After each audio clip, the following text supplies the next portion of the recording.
Hola, queridos conspiradores, en casa conspiradora. Hola, ¿qué tal? Queridos conspiradores. Bueno, ¿qué les parece si el día de hoy abordamos un tema sensacional que es muy nuestro, es muy mexicano? Son la historia, los pasajes que se han vivido en las pulquerías, en las cantinas. En otros antros. En otros antros. ¿Qué pasó? ¿Por qué es tan nuestro? ¿Por qué las cantinas y las pulquerías llaman tan poderosamente la atención? Entonces, es un tema que queremos abordar obviamente junto con ustedes. Porque además las bebidas alcohólicas, las bebidas fermentadas, las bebidas destiladas han ido de la mano de nuestra historia todo el tiempo. ¿Cómo se utilizaban? Si eran para un ritual en la época prehispánica, ¿qué se pensaba en la época prehispánica de la embriaguez? ¿Qué pasa cuando llegan los españoles? Llega el vino, la cerveza, pero ¿qué pasa con el aguamiel, el pulque, el chiringuito? Estamos llenos de bebidas y de cultura y luego las consumimos en pulquerías y cantinas hasta el día de hoy. Sí, lugares donde se prestan a la conspiración y a la conjura. Durante muchos años las mujeres tenían prohibida la entrada a las cantinas, lo cual era absolutamente injusto. Y a los uniformados también. Sí, uniformados y niños. Y mujeres y niños, obviamente. Pero luego en algunas pulquerías había un reservado para mujeres y existía la aduana del pulque. Ya les contaremos de la aduana del pulque. No, claro, fíjate, muy tarde llegamos a la igualdad y equidad en cuanto a eso. En la época de López Portillo es cuando se da el decreto donde a la cantina puede entrar todo mundo menos los menores de edad, desde luego. Pero sí, efectivamente, creo que hay muchas historias que contar a través de los tragos, el alcohol, el tequila, como decía Isabel, los destilados. ¿Salud? Bueno, pues, Nunca salud. mejor dicho. Salud. Sí, mejor dicho. Este pulque está bastante clarito.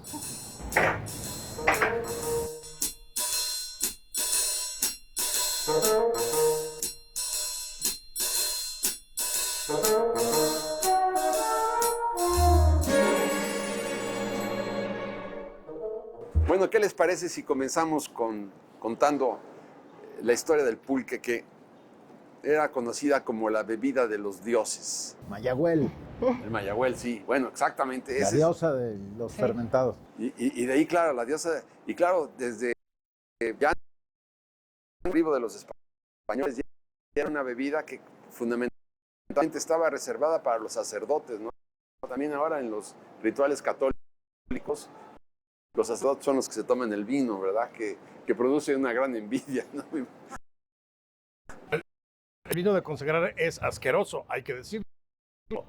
Pero fíjate que no solamente los sacerdotes, los viejos como yo, a partir de los 52 años, podían emborracharse ya con pulque, porque ya la vejez se consideraba, eso ya lo tengo documentado, porque este año cumplo 52. Tengo mi credencial. Claro, y yo digo, exactamente, en mi ceremonia del Fuego Nuevo ya me puedo embriagar con pulque como lo hacían los viejos en aquella época.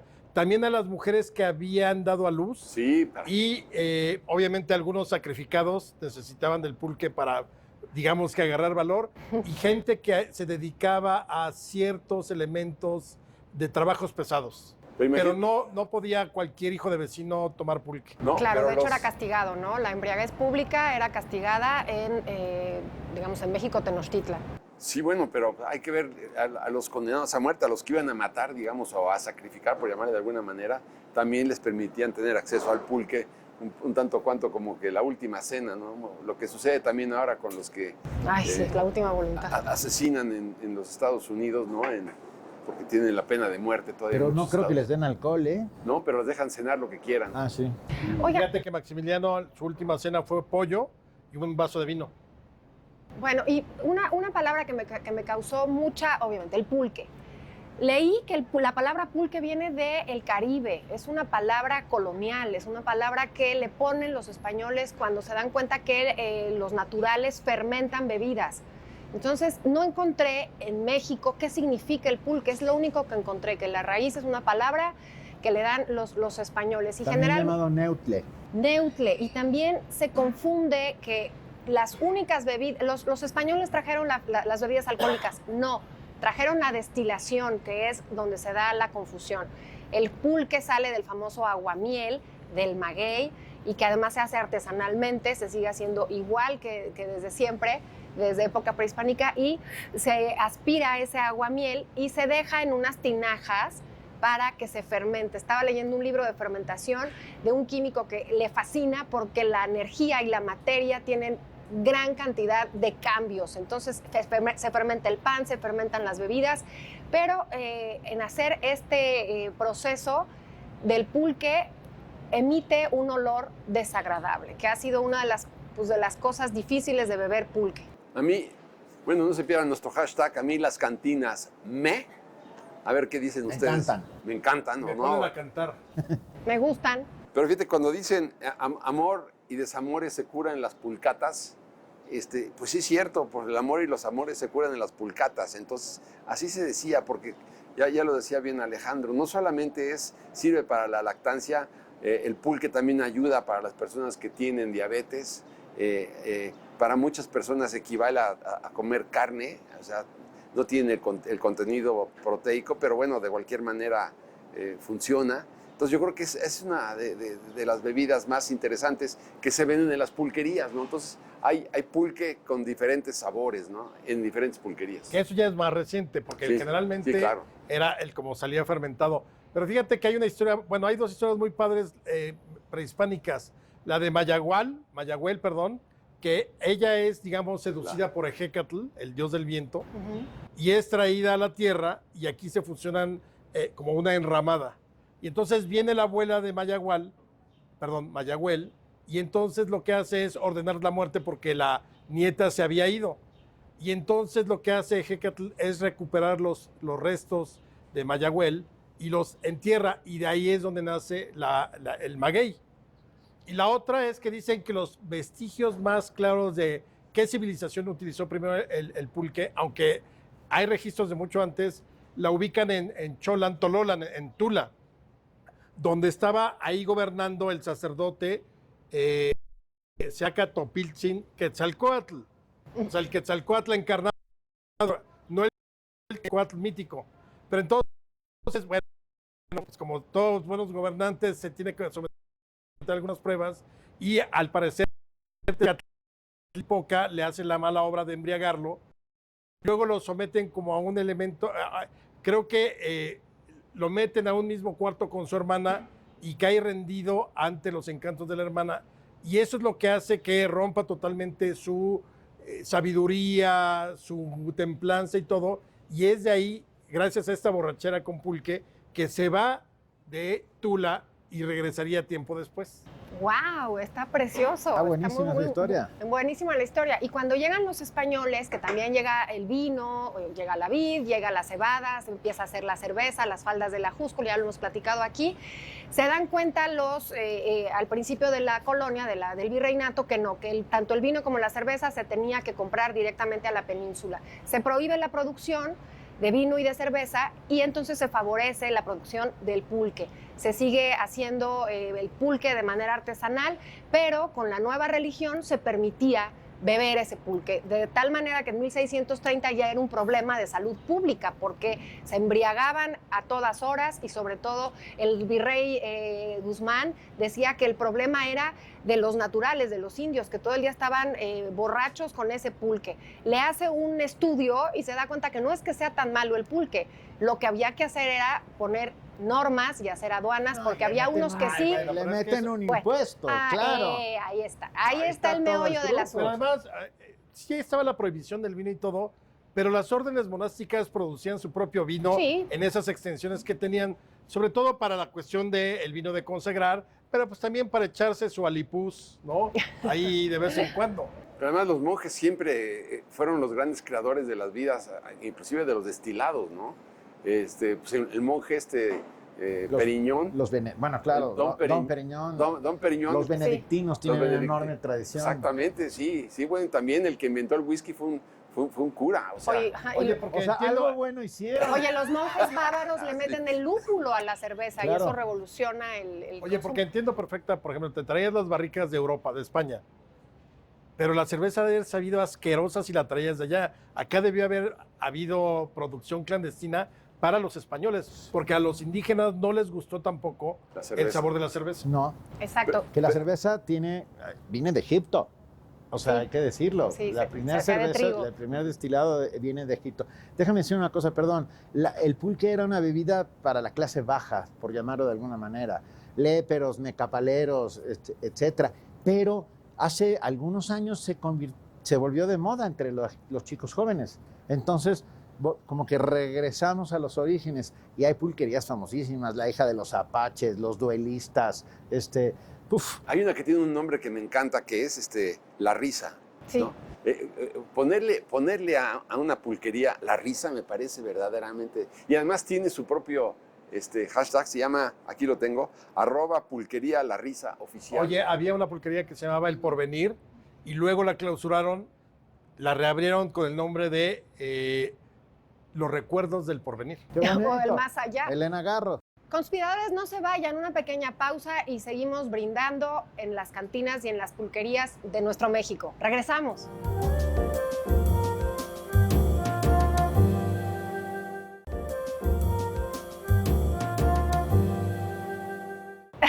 Oye, y además, siglo XIX, las haciendas pulqueras eran además de que les iba muy bien, eran sumamente prósperas. Hidalgo.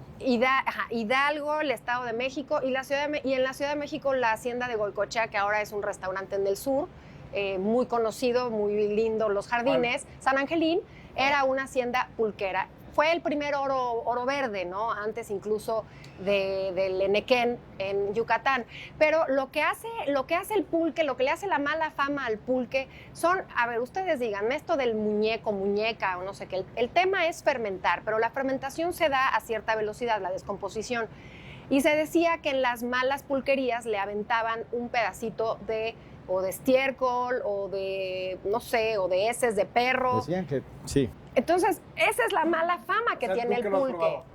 Una vez lo probé en Hidalgo junto con unos chapulines y una barbacoa y la verdad, el sabor no me disgusta. Lo que le tengo un poco es que es baboso. Sí, es un poco difícil de beber, pero sí Pero lo probé. hay que ir al Museo del Pulque, Ajá. porque se abrió en 2019. Es el Museo del Pulque y las pulquerías. Entonces, sí creo que pues es algo muy nuestro, ¿no? Muy.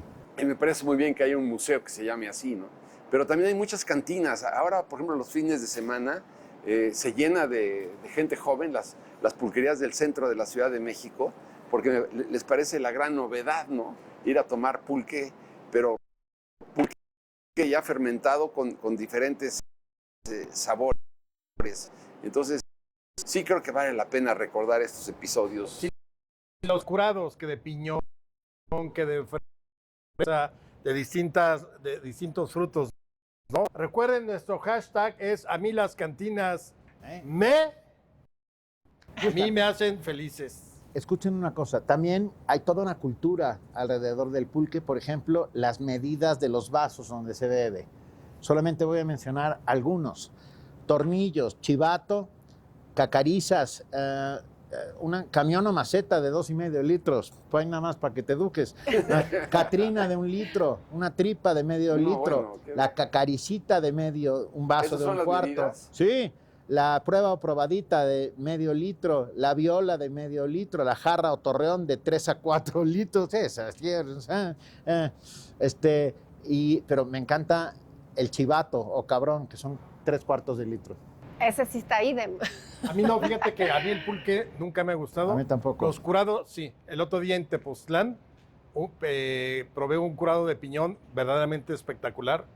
Ya que tiene sabor, pero el otro así, el que seguramente tú probaste, no me gusta, ni tampoco ese de que le llaman el escorpión, que Tiras el escorpión al suelo, complicado. al acerrín. exactamente. Es complicado. Pero también hay que decir que fueron también las pulquerías los primeros lugares democráticos y de género, porque había reservado para mujeres. O sea, quiero decir, mientras que las cantinas no dejaban entrar mujeres, las pulquerías tenían reservado para mujeres. Me parece muy Mira, bien. eso sí fue A ver, revolucionario. ustedes recordarán una película de Pedro Infante donde están la guayaba y la tostada. La guayaba y la tostada son pulqueras, las dos. Claro, y es que en 1871 se da el permiso para que existan tabernas, cantinas, donde se vendía el famoso pulque.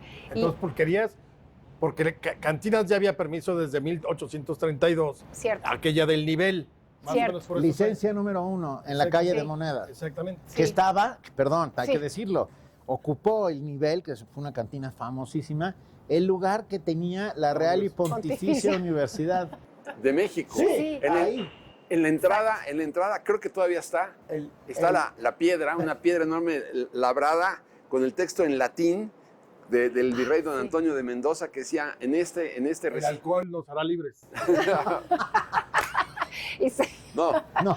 pero sí es importante. Está en latín el texto del decreto del virrey Antonio de Mendoza. la creación de la que crea la universidad. Sí, la universidad. En esa universidad. esquina que está enfrente de Catedral, digamos, de la Catedral Metropolitana de México, en la calle de Moneda, en la esquina, ahí fue la primera universidad que se fundó en el continente americano, Y en lo- la calle de Moneda. Y luego luego la a nivel- creación de cantinas, que son famosas las cantinas mexicanas porque pides una copa y te empiezan a servir comida. ¿eh? Eso es maravilloso. Entonces, a mí Eso me es lo recuerda... típico, porque, perdón, Isabel, porque ahorita se han popularizado mucho las cantinas, y perdón la expresión que voy a Fresas. utilizar, muy fifís. Muy difícil. O sea, ya son muy nice, nada que ver con el ambiente cantinero. En el ambiente cantinero tenías tu mesa de cantina, donde poner el trago acá, porque también eran los lugares para el dominó. Para el dominó. Claro. Luego, además, siempre invariablemente, claro que podías ir a comer a la carta, pero invariablemente una buena cantina o una que se preciara de ser buena cantina te ofrecía un menú gratis, unos taquitos dorados, un plato de frijoles charros, algo de menudo. Esas son las cantinas que siguen siendo Pero tradicionales.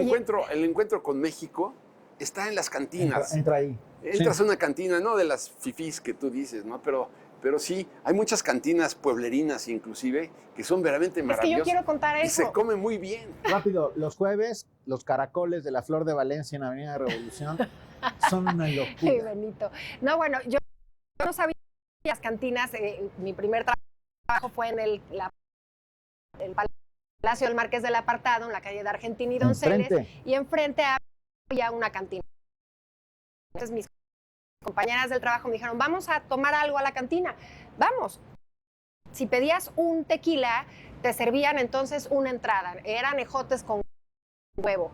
Y si seguías bebiendo, te iban sirviendo el menú. Pero entonces yo me acuerdo de decir, no, yo vamos después a comer. No, comes aquí. ¿Comes esto? Y comes el chile relleno y los Sí. chipiriones y quién Ese sabe es- qué tanto. Realmente era un gusto ir los viernes a la cantina de pueblo. Sí, que eso es el chiste, Sobre claro. la calle de Bolívar había una cantina espectacular en donde en cuanto pedías una copa te ponían una trucha, una mojarra frita, La mojarra, o sea, entera. claro. Pero luego pasaba una chica gritando juega el pollo y entonces tú comprabas un boleto para la rifa del pollo. Y ¿Qué es yo eso? vi una mesa con 11 pollos que fueron ganando conforme Oye, iban bueno, bebiendo. Esa es otra. Los El pollo de elementos que comer. tenía una cantina, el de los toques, es básico. En una buena cantina, el que pasa con los toques y te puedes dar toques eléctricos, que es una genialidad. El bolero. El bolero que, sí, exactamente, que ahí te limpia los zapatos y le da grasa, te lustra los zapatos mientras estás echando el trago, El ¿no? trío. El trío, desde luego, el vendedor de billetes de lotería, que esa es una tradición también. Yo no la he perdido, yo lo suelo hacer cuando voy a una cantina. Haz de cuenta, me compro 5 cachitos Y y lo repartes. uno más para cada una de la gente que está conmigo. Sí. Entonces, igual compras 10, ¿no? Nosotros íbamos a una cantina donde el que vendía lo llamaban el bacalao, porque no daba estaba salado absolutamente y no daba un premio jamás ni por ningún motivo.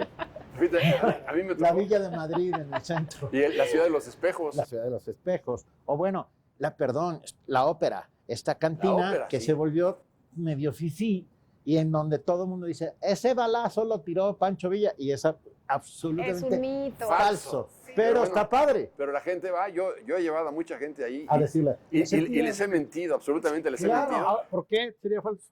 Porque Pancho Villa no se metía a cantinas Pero de no entrada, bebía. bebía malteadas de fresa. Pero yo carnal. creo que podía haber entrado a comer.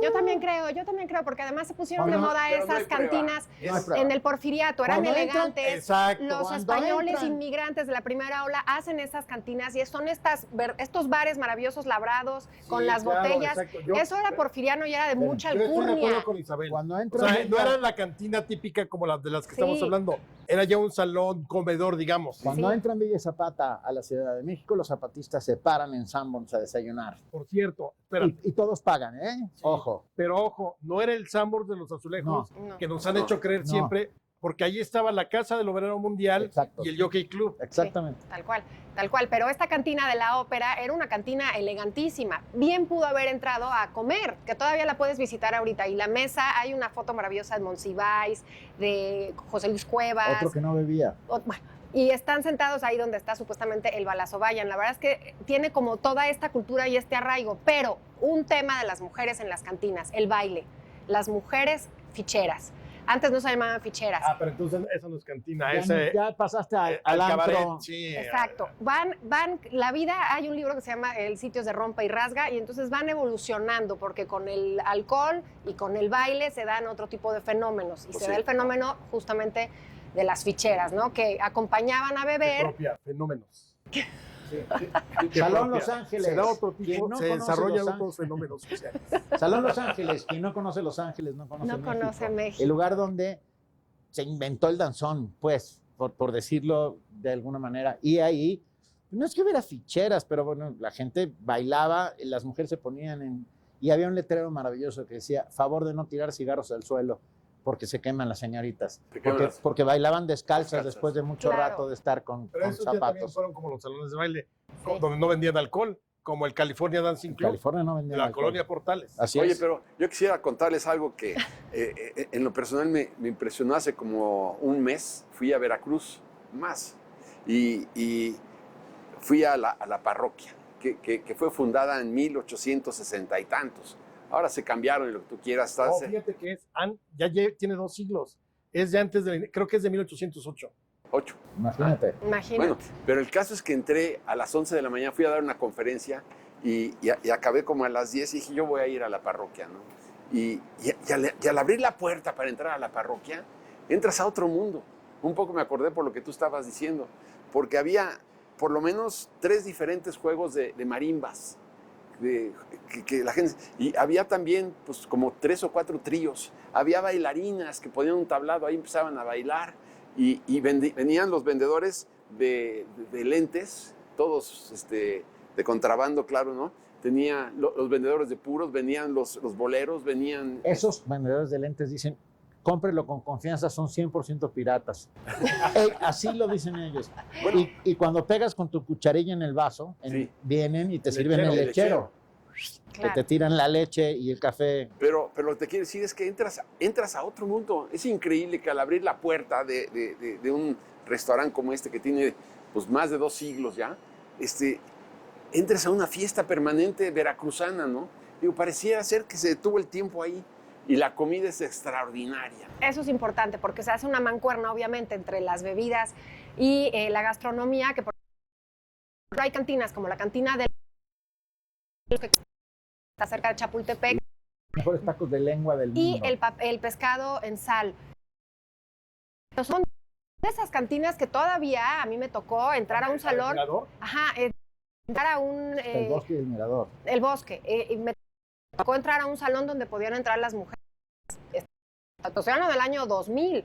O sea, Wow. hasta todavía 20 años había una diferencia. Pero gastronómicamente se hace una muy buena mancuerna. La hija de Moctezuma, cantinas ya más elegantes, no sé, cuando el filete Chemita lo hace un mesero de una cantina que se llama Chema.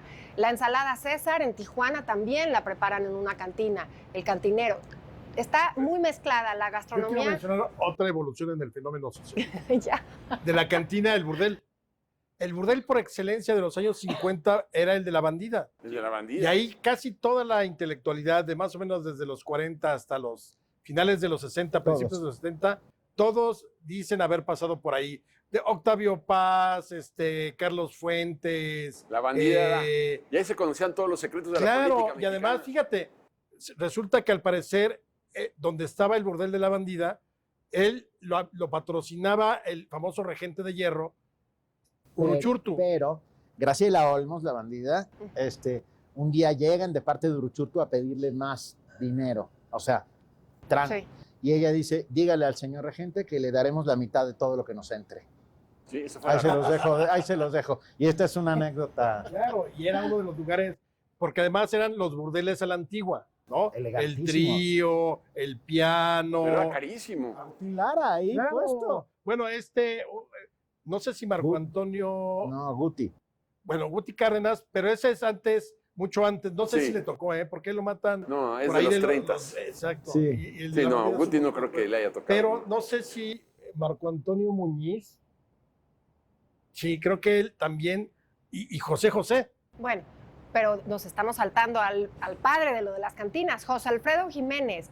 Él nace en Dolores Hidalgo y Guanajuato, pero su ruta de cantinas está en San Miguel de Allende. Entonces las composiciones más sentidas, las borracheras más tremendas que se daba, están justamente en San Miguel. Tú vas ahora y contratas el tour de las cantinas de José Alfredo Jiménez y es tremendo. Nos falta la más emblemática de todas, que es el Tenampa. En el Sí. No, que- y nos falta también nos faltan montones de cosas. Tivoli, No se, no no se falta. olviden con nuestro hashtag de a mí las cantinas me... Me- apasionan. Me Bueno, gustan. salud, salud. Salud. Salud, chicos. Salud, salud, salud. Salud. Salud.